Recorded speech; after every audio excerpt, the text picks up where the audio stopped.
নেতাজি সুভাষচন্দ্র বোসের জন্মদিবস সারা দেশ জুড়ে পালিত হচ্ছে। পশ্চিমবঙ্গের পশ্চিম বর্ধমান জেলার দুর্গাপুরে মহকুমা শাসক দপ্তর ও মহকুমা তথ্য ও সংস্কৃতি দপ্তরের যৌথ উদ্যোগে মহকুমা শাসককরণ প্রাঙ্গণে নেতাজি সুভাষচন্দ্র বোসের ১২৭তম জন্মদিবস উদযাপিত হল নেতাজির প্রতিকৃতিতে মাল্যদান ও এক বর্ণাঢ্য সাংস্কৃতিক অনুষ্ঠানের মধ্য দিয়ে। উপস্থিত ছিলেন দুর্গাপুরের মহকুমা শাসক ডক্টর সৌরভ চ্যাটার্জি মহাশয়, দুর্গাপুর নগর নিগমের চেয়ারপারসন শ্রীমতী অনিন্দিতা মুখার্জি মহাশয়া, DMC commissioner sir Abu Salem Azad Islam, মহকুমা তথ্য ও সংস্কৃতি দপ্তরের আধিকারিক সায়ন্তিকা মাইতি সহ বিশিষ্টজনেরা।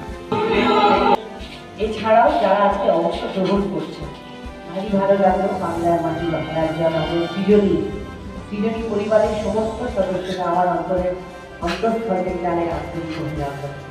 একটাই কথা বলবো,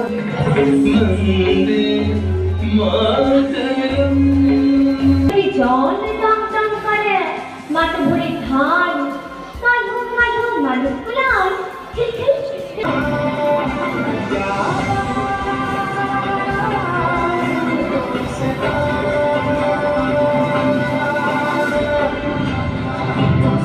মারে আলে দো সে আমায় খোদা আমি তোমায় স্বাধীনতা দেব, শিকল পরা দেশ মাতাকে মুক্ত করে।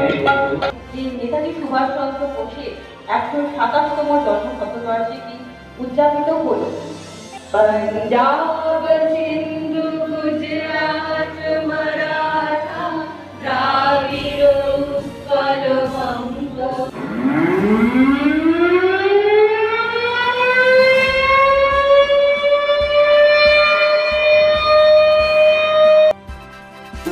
Thank you for watching this video. Like and share our video and please subscribe our channel.